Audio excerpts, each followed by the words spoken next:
Hey guys, welcome back this week. As you can tell, we have the boat back in the garage. We took it out. First weekend we had it. Rode beautiful the first day. Second day we took it out. Went tubing. Drove around the lake. Started heading across for a long run to go to another area of the lake. And it started acting funny. I kind of felt it when I was driving and like it was surging almost. I thought maybe it's just the waves I'm in, right? So I kind of just kept going, gave it a little bit more gas, and it'd feel like it grabbed some gas and it'd run smooth and it like died down. Then it grabbed some gas and it just felt like it was pulsating a little bit. So I turned around, hoping I'd make it back, wind to our back. I full throttled it back and we were kind of running it and you could just feel it almost like it was like I was running out of gas. I wasn't sure if the gas gauge was working, first weekend with the boat. The gas gauge was kind of bouncing between full and 3/4 of a tank. I only put 15 gallons in it the day before. We went all day there. We were tubing all day, so maybe I went through the 15 gallons. I don't know how good a gas is. I'm just trying to get used to the boat. So I'm coming back, full throttle, trying to make it to the boat launch, and it was just surging. And it'd clear out and run fine for a while. And then all of a sudden it starts surging again. So I thought, man, maybe I'm out of gas. And I adjusted trim a little bit. And I thought maybe I'd get the gas back to the pickup and it would pick up again. So needless to say, we made it back fine. When I stop and idle, it idled beautiful. You could shut it off, it turn it back on. It would be no problems idling. Just when you were on throttle, on demand, asking for fuel to get to it, it just felt like it was like trying to clean itself out. Wasn't any misfiring, wasn't any backfiring. It just like someone shut the gas off and turned the gas back on. So I think it's a fuel pump. That's kind of where I'm at with it right now. At first I thought maybe I just ran out of gas. So I hopped up in the boat today, took the gas gauge out. You can get to it right there on the top. It's just a shaft with a float. Turn the key on, move the float up and down. Gas gauge works perfect. Put it back in the tank. There was gas in the tank, so we're good there. I stopped and picked up a water separator. Maybe I got water in my gas and the filter's clogged. It looks like a pretty good filter, like it was changed earlier this spring. That's what the gentleman I bought the boat from said happened. So I'm going to change this filter. See if what that does. But I did get a new fuel pump. So today what we're going to work on is I'm going to show you how to change a fuel pump in a 5-liter Mercury inboard-outboard MerCruiser to 1994. It's a mechanical fuel pump. So I'll show you how to change that out. Luckily, I found one in town.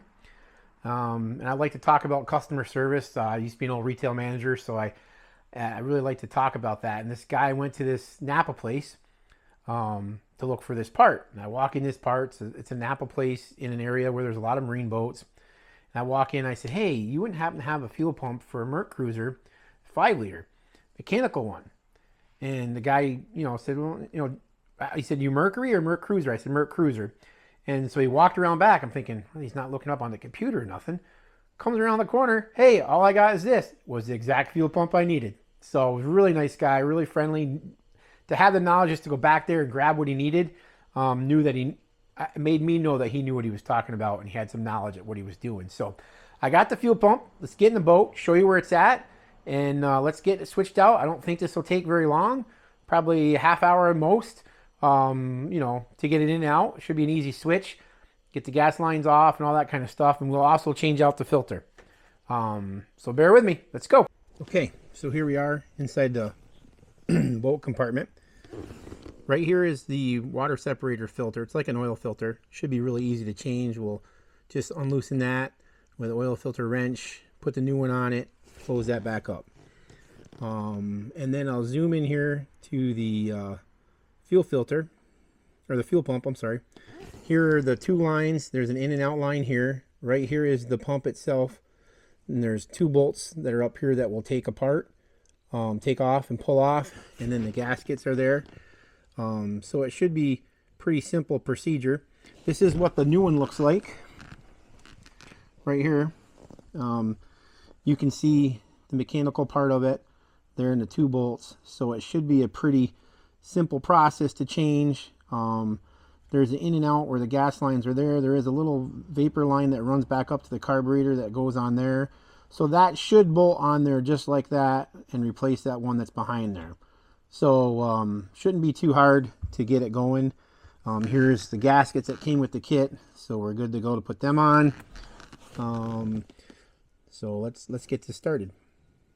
Okay, so here are the two gas lines I have to take off. Now, it's an old boat. It's probably going to rust, probably on there pretty good. If I just start cranking on them, you're going to twist the lines and snap your fuel lines. Now, we want to take this boat out tubing tomorrow, so I got to do this without breaking anything. So, one thing I always use is this Kroll oil.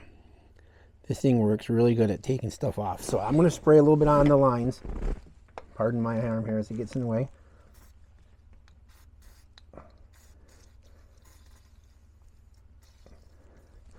And let that sit for a little bit on there. See if I can get the other one in the back.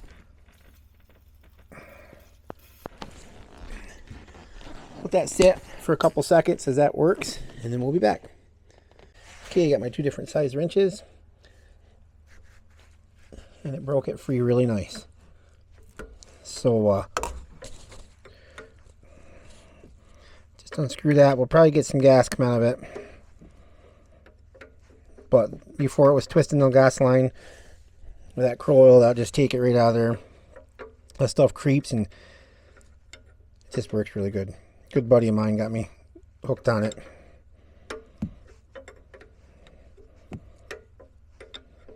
Okay. Okay. This out of the way so you can see it. We got both lines off, disconnected, pulled away from that pump. Now let's get up there and pull them other two bolts off and get that off. All right, we got the one bolt off. Taking off the other one.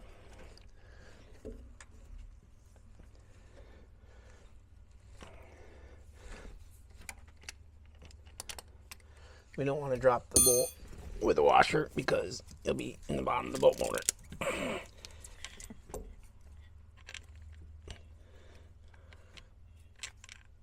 Okay, the one thing that's left on here is this air line, and it should just pull right off.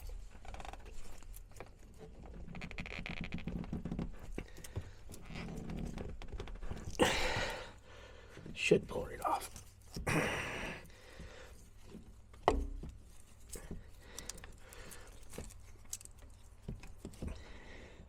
Well, looks like I'm going to have to get a knife to cut that off, so bear with me.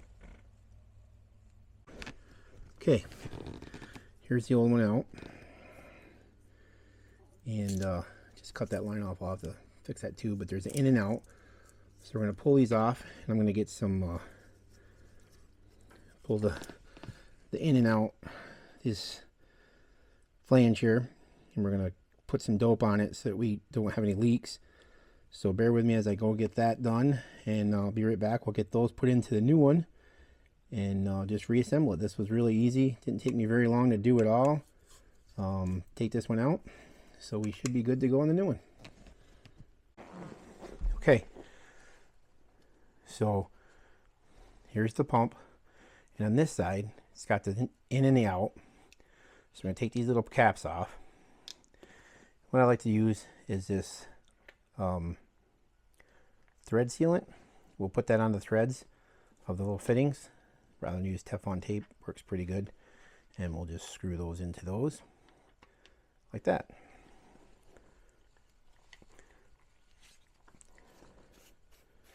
Let me put a towel down so I don't get none of this on the seat.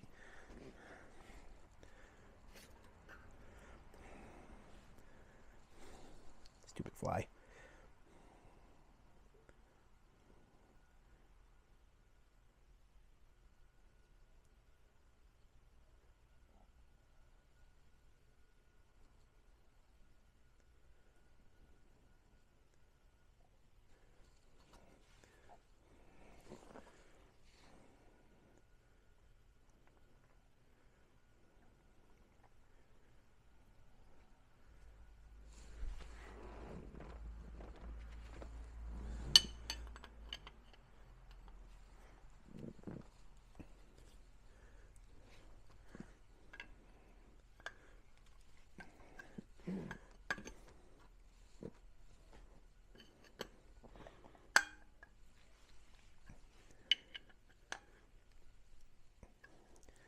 All right, we'll do the same with the other one.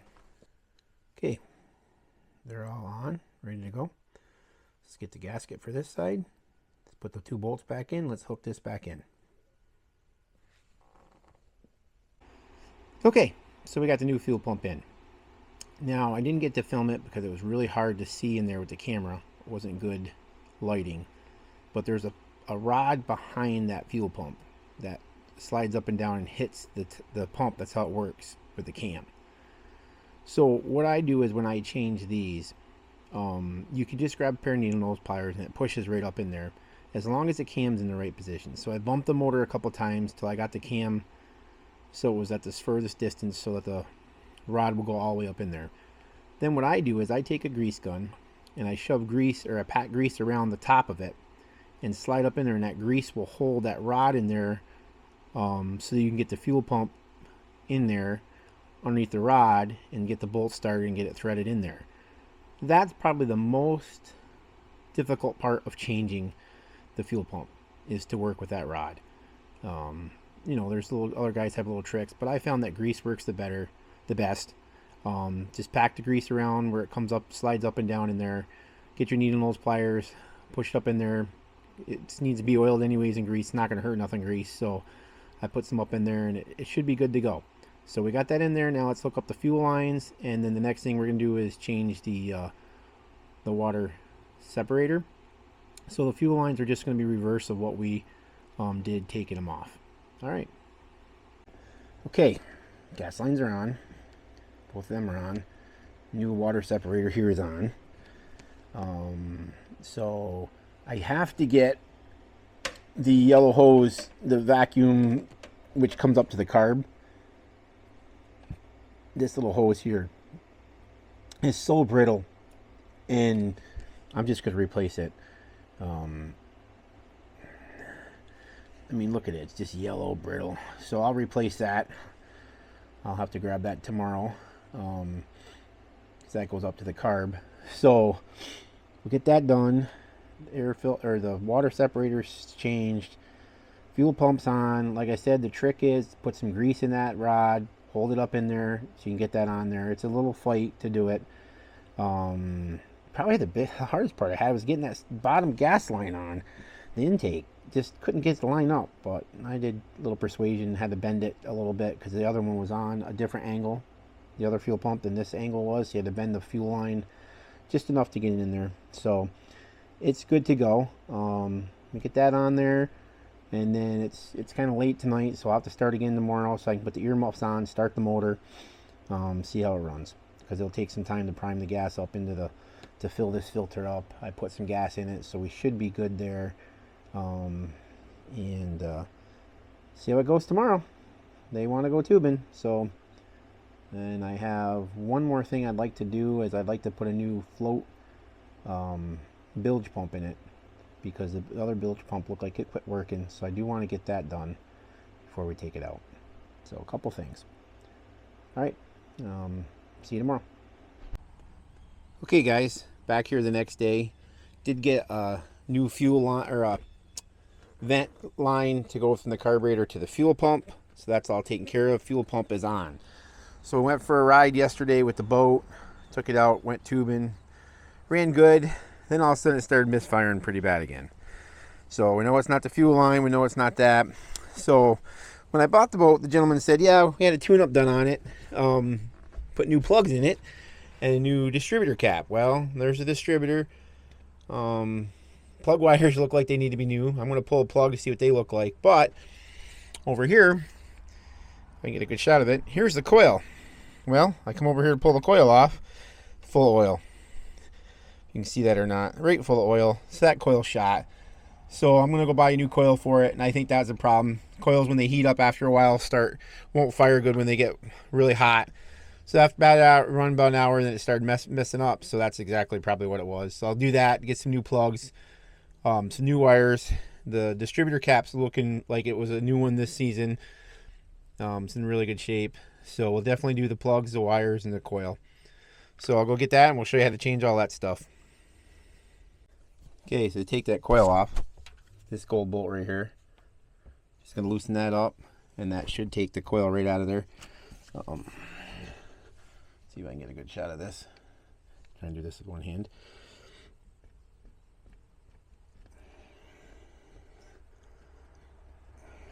It looks like it could be the freaking original coil. Who knows? All right. So that coil's loose now.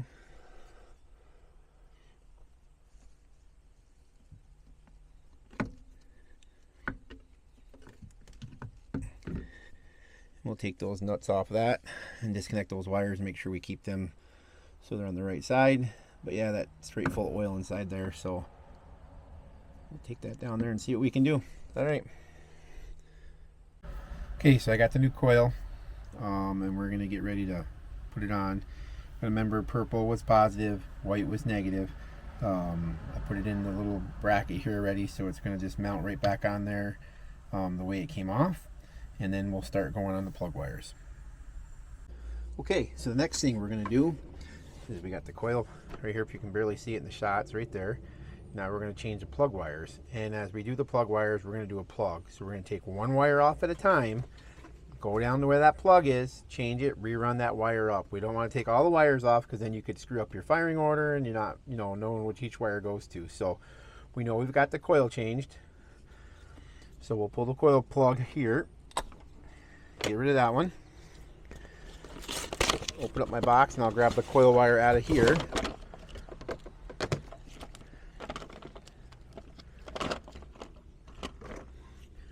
Which is this nice new shiny blue one. So we're going to run that through there like that. Put that on the coil wire. Tap the coil. Push down, make sure she's on. And then put this nice brand new, make sure she's on there good. We don't want it rubbing in the way of anything, so we want to kind of put it here. There is a little clamp here. We'll take that off and we'll clean up these wires afterwards and use this little clamp thing to keep everything organized. So I'm going to start working my way around the cap here and make sure we got everything going where we need to go and get all the new wires on it, and I'll be back. Okay, one thing I've done here is you can see I've got the wires stretched out here on the bottom of the boat. As I take one wire off, I'll match it to the length of the one I took off to make sure we have the right lengths, because they're all different lengths. We've got like 3 or 4 that are really long and then a couple that are shorter as they get closer to the distributor and which side of the motor they're on. So I find this is the best way. You match length per length and then you're usually pretty good.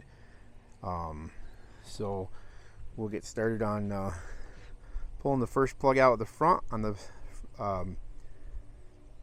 right hand side, the front plug and the front wire, and we'll just work our way around.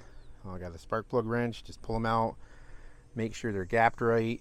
I'll have to look up the gap for you on that, and we'll do all that stuff. So all right, bear with me.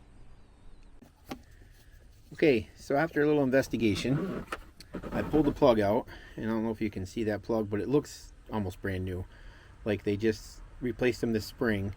The guy told me he put new plugs in it, but what's sad is whatever marina he went to, they didn't change the wires or the coils. So let me see if I can get you a shot of this wire. This is the original wire off the motor from 1994. It says Merc. See if I can find the rating on here real quick for you. MerCruiser suspension or suppression plug wires. So I think these are the original wires to the boat. So we definitely need the upgrade, and but we're not going to change the plugs because they were done this spring. New coil, distributor was new. Why they didn't just go ahead and put new wires in it, I don't know. Maybe these are just marine wires, Mercury wires, MerCruiser wires. Maybe they have been changed, but they don't look it. They're just kind of old, kind of cracked. So get the new wires on it, the new coil. And the plugs are good, so we should be good to go on it. Like I said, we took it for a ride yesterday. It rode good for about an hour and a half going across, and then it just started spitting and sputtering. Today when I showed you the video, I took the coil off. It wasn't even on the wire. It had oil in it, and that's usually a sign that it's dead. So we're gonna get it going and take it out again, see how it goes. We're gonna push it to its limits this time, see what it does. When it's running good, I mean it's sparking, it does amazing. So just get these little bugs out of it. That's what happens when you buy an old boat to fix it up. So I'll finish up these wires and get it all looking good, and I'll give you a shot of when the wires are all on it. The blue's looking really good against the motor if you're in that kind of stuff.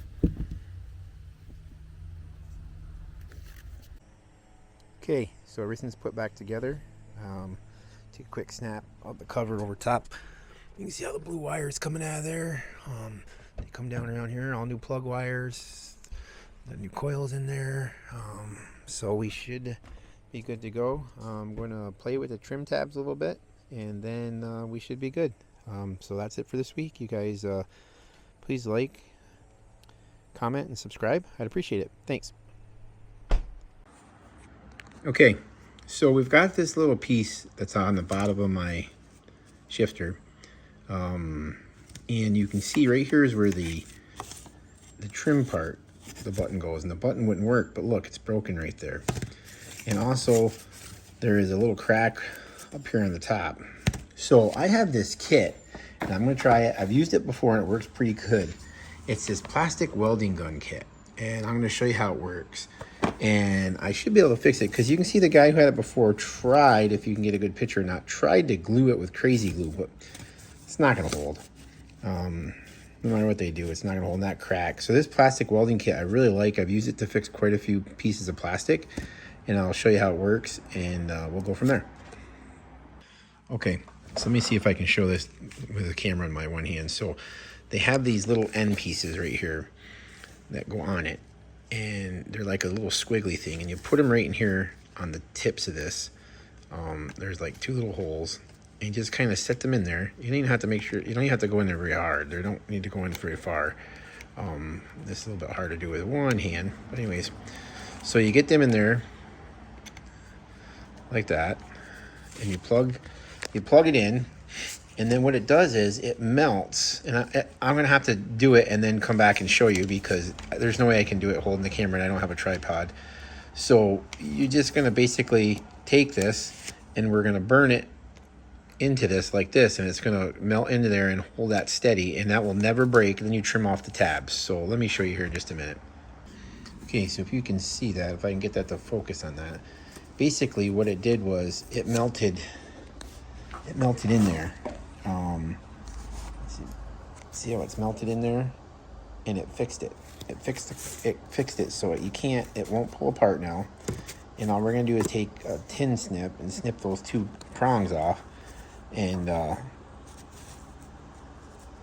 see, it's nice and sturdy. Can't pull it apart at all, so that's not going anywhere. And we'll just snip them off, and that's all you do. And you know, it works pretty good.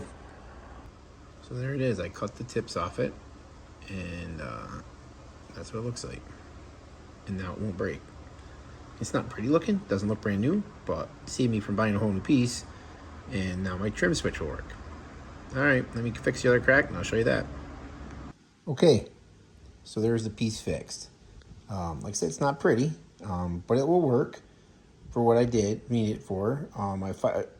And what I did was little spikes, I cut them with a wire snips as close as I could get, and then I filed it down.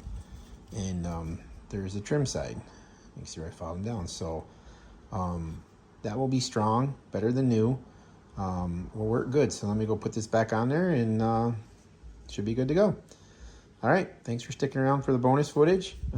Again, please like, subscribe, comment. Just having a good time.